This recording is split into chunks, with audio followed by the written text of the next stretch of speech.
warahmatullahi wabarakatuh. Perkenalkan, kami dari kelompok 6. Nama saya Sarah Asari. Nama saya Acep Rija. Nama saya Ulfa Dwi Jahra. Nama saya Martin. Kami di sini akan melakukan observasi ke sekolah dasar terkait materi pembelajaran yang aktif dan menarik. Observasi ini dilakukan untuk memenuhi tugas mata kuliah pembelajaran Bahasa Indonesia SD kelas tinggi dengan dosen pengampu Bapak Lifki Permana MPD.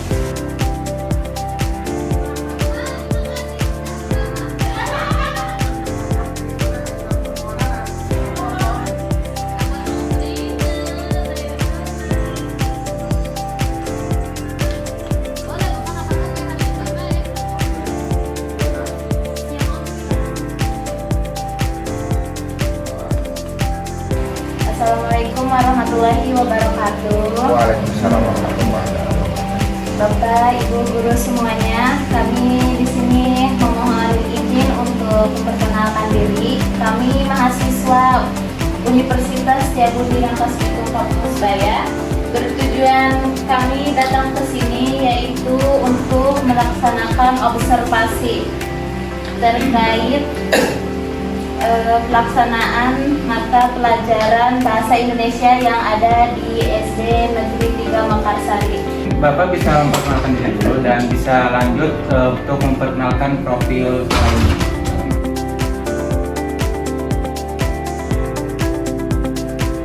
Perkenalkan, nama saya Hikmat. Saya adalah salah satu guru dari SD 3 Mekarsari. Kebetulan pada kesempatan hari ini atau saat ini saya mengampu di kelas 6. Kemudian untuk profil sekolah, sekolah ini berdiri sudah cukup lama ya, sejak tahun 1979. Jadi udah kurang lebih 45 tahun berdiri ya. Dan sekolah ini berada di Kampung Ciburial, Desa Mekarsari, Kecamatan Cibubur, Kabupaten Lebak, Provinsi Banten. Kemudian untuk sekolah ini pada saat ini memiliki 54 siswa. Siswanya hanya 54, jadi cukup sedikit ya.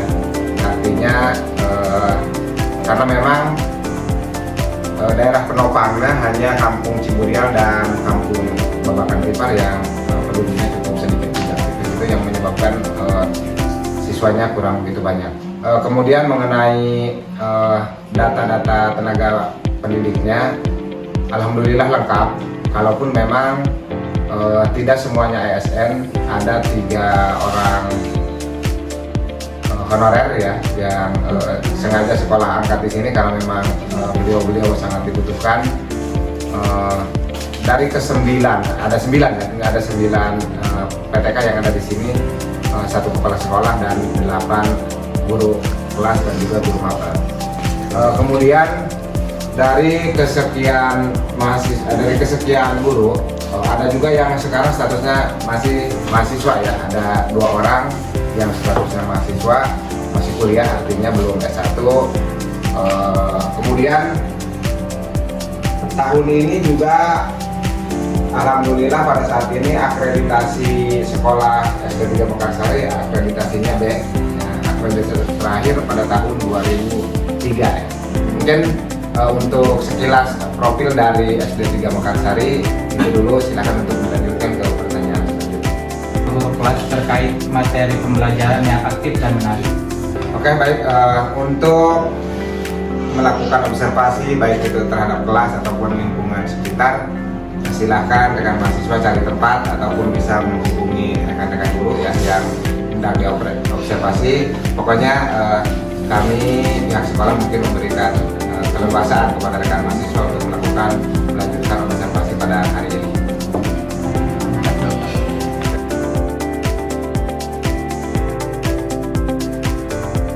Selamat siang Ibu. Sebelumnya perkenalkan, kami dari kelompok 6 izin untuk melakukan observasi bersama Ibu terkait pelaksanaan mata pelajaran Bahasa Indonesia di SD Negeri 3 Mekarsari. Sebelumnya tadi kami sudah memohon izin kepada Bapak Kepala Sekolah untuk hadir ke sini dan kita diberikan alhamdulillah difasilitasi untuk bertemu dengan Ibu. Nah, saya akan bertanya tentang kurikulum, metode pengajaran, penggunaan media, serta tentang tantangan dan inovasi dalam pengajaran bahasa Indonesia. B. Baik, sebelumnya insya Allah saya akan mencoba menjawab ya nanti pertanyaan-pertanyaannya dengan sekemampuan saya, bagaimana metode cara pembelajaran di sekolah, di kelas yang saya ajar, terus lagi nanti insya Allah akan mencoba menjawabnya. Baik Bu, apa saja materi utama bahasa Indonesia yang diajarkan di setiap tingkatan kelas di sini Bu? Oke, untuk pelajaran bahasa Indonesia ya? Iya. Untuk pelajaran bahasa Indonesia, untuk materinya itu di sini kami menggunakan dari bukunya, kami menggunakan buku bahasa Indonesia, terutama dengan yang buku paket dari kawan seiring. Adapun materinya yang ada di dalamnya yaitu tentang penggunaan tanda baca, terus lagi kalimat tanya atau juga kalimat ajakan yang seperti itu aja sih sebetulnya untuk di kelas SD yang saya ambil. Baik Bu, selanjutnya pengajaran bahasa Indonesia di sekolah ini apakah sudah mengikuti kurikulum yang ada? Mengenai kurikulum, jujur kita mengikuti kurikulum dengan yang sekarang yaitu kurikulum Merdeka ya, kurikulum Merdeka sudah berusaha untuk menyesuaikan, namun masih jauh ya dari kata sempurna. Untuk mengaplikasikannya yaitu kita dengan cara menerapkan proses pembelajaran berdiferensiasi. Nah, metode apa yang Ibu gunakan dalam mengajarkan bahasa Indonesia kepada siswa? Apakah Ibu lebih banyak menggunakan metode diskusi atau membaca atau metode lainnya? Oke, metode yang digunakan untuk di kelas yaitu pembelajaran yang berpusat pada anak, di mana anak atau peserta didik di sini dibiarkan mengeksplor apa yang mereka mampu. Contohnya gini, kita mengadakan di sekolah ini membaca 30 menit sebelum belajar ya. Membaca 30 menit sebelum belajar, di mana setelah membaca tersebut anak bisa disuruh atau ditanya apa yang mereka baca, sehingga mereka bisa mengungkapkan kembali apa yang mereka baca, atau mungkin kalau misalkan mereka menemukan materi-materi atau bahasan-bahasan ya, kalau anak kecil gitu, bahasan-bahasan yang mereka tidak ketahui, mereka langsung bertanya kepada kami gitu, kepada guru. Setelah mereka baca apa yang mereka tidak ketahui, mereka mencoba untuk bertanya. Nah, di situ sebagai guru juga mencoba untuk menjawab kembali ya dengan ketidaktahuan mereka. Jadi diawali dari berpusat kepada anak, sehingga anak bisa mengeksplor apa yang mereka ketahui dan apa yang mereka temukan. Terus seberapa sering Ibu menggunakan metode bercerita atau storytelling untuk membantu siswa memahami materi-materi? Jujur, untuk anak seusia mereka lebih kena dan lebih dapat, menurut saya ya, ini mah menurut hemat saya, mereka itu lebih kepada untuk berstorytelling, untuk diberikan cerita dari pengajarannya ya, dari pembelajarannya itu mereka, karena mendengarkan menurut saya mendengarkan bagi mereka itu jauh lebih cepat nangkep gitu ya, ketimbang mereka misalkan membaca gitu. Jadi cukup sering yang saya gunakan dalam metode storytelling di pengajaran. Nah, selanjutnya nih Bu, media atau alat bantu apa yang Ibu bisa gunakan dalam mengajar bahasa Indonesia? Apakah Ibu sering menggunakan buku, cerita bergambar, atau video, atau menggunakan media-media lainnya? Media yang digunakan, yang pertama yang pasti yaitu dengan menggunakan buku ya, buku paket yang tersedia di sekolah kami itu lumayan cukup lengkap ya, dari berbagai sumber bisa kami gunakan untuk mengajar. Tetapi tidak hanya buku media buku saja, cerita bergambar juga supaya menarik anak untuk dalam pembelajaran ya, itu juga sering kami lakukan. Tapi kalau mengenai yang satu lagi media lainnya bisa juga dengan menggunakan video-video pembelajaran atau materi-materi berupa video itu juga pernah dilakukan karena kita berinovasi lah istilahnya. Gitu. Selanjutnya, apakah nih pembelajaran bahasa Indonesia di sini memanfaatkan teknologi seperti perangkat multimedia atau aplikasi lainnya?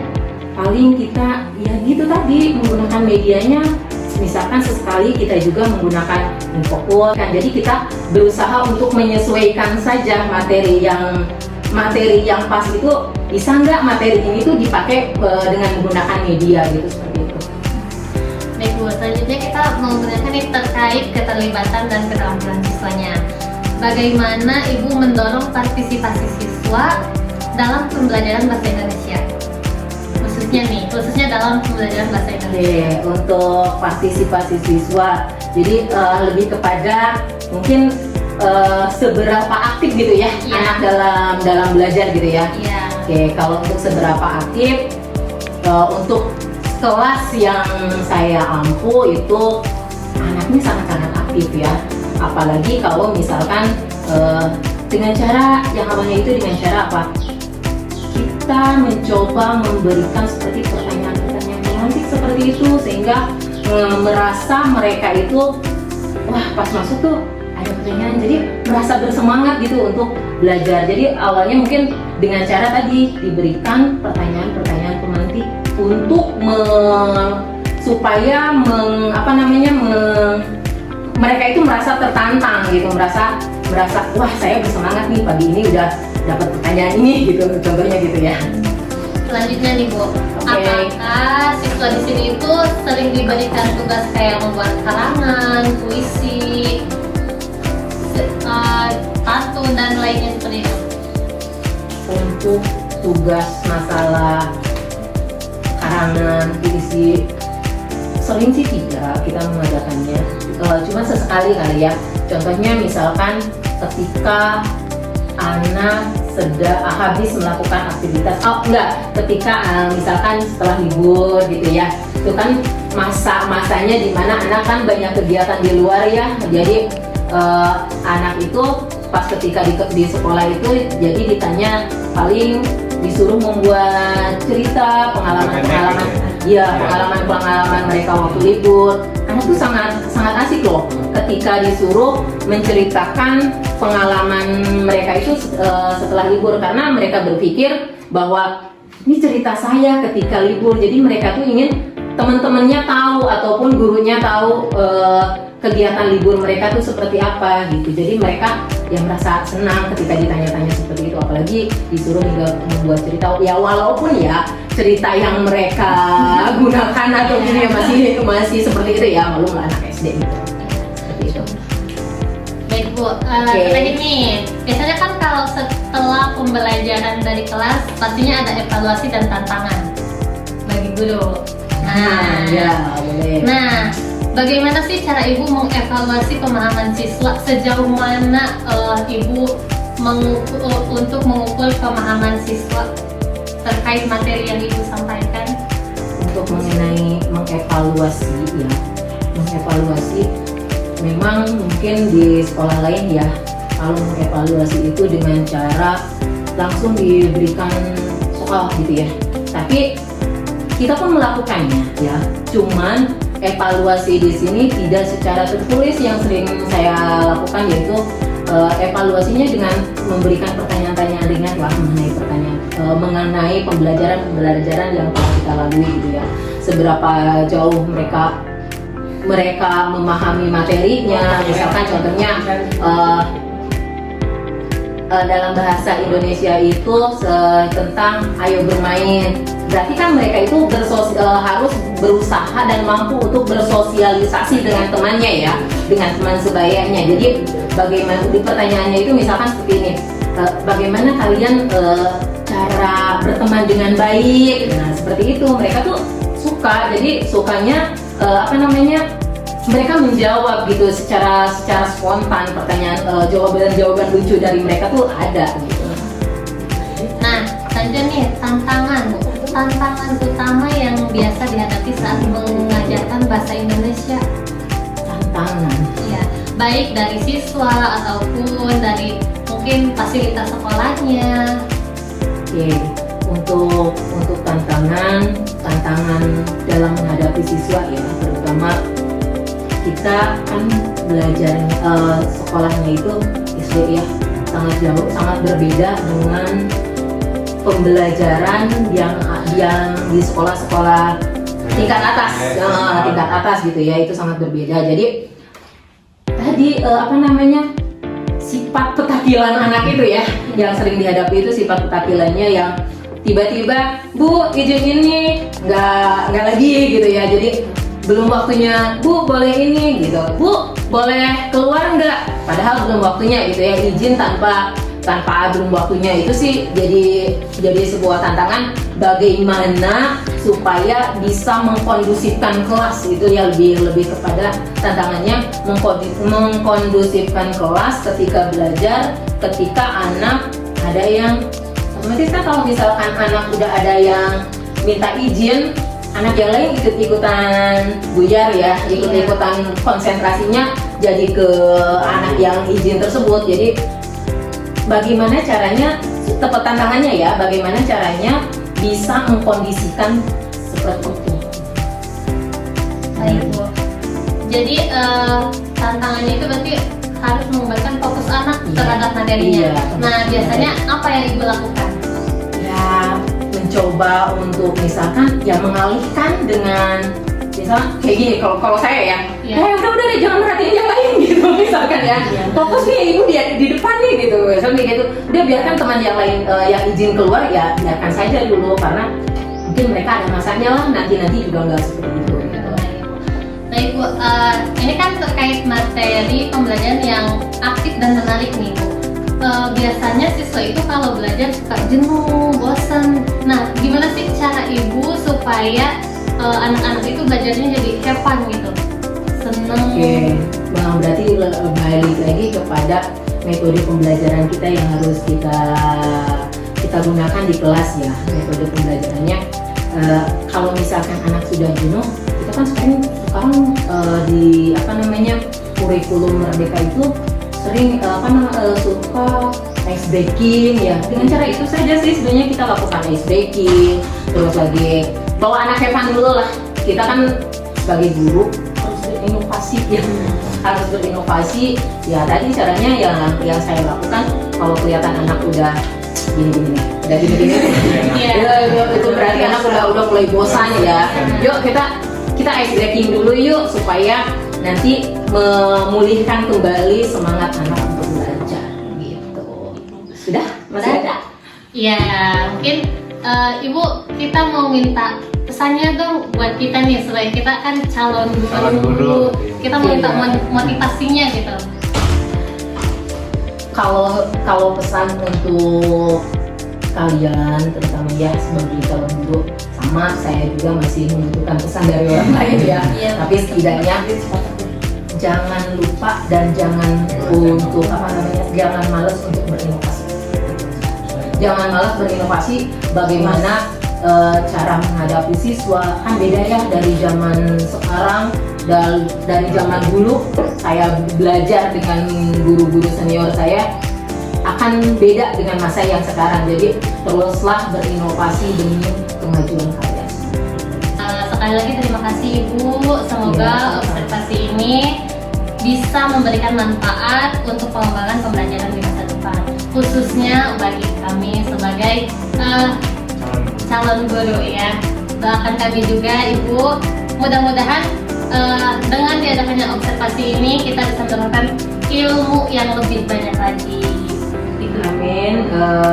Terima kasih juga telah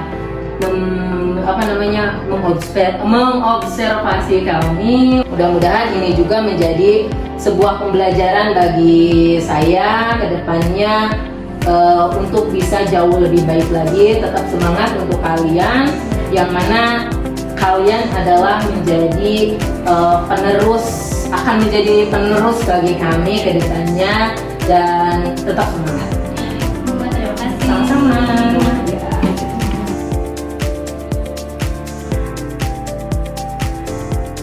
Berdasarkan hasil observasi yang kami lakukan, pembelajaran yang aktif dan menarik di kelas bisa diterapkan dengan cara menggunakan metode pembelajaran yang sesuai dengan materi yang disampaikan. Itulah tadi bentuk observasi yang dilakukan oleh kelompok kami. Semoga dengan diadakannya observasi ini dapat menambahkan wawasan dan pembelajaran bagi kita semua, khususnya bagi kami selaku mahasiswa. Sekian dan terima kasih. Wassalamualaikum warahmatullahi wabarakatuh.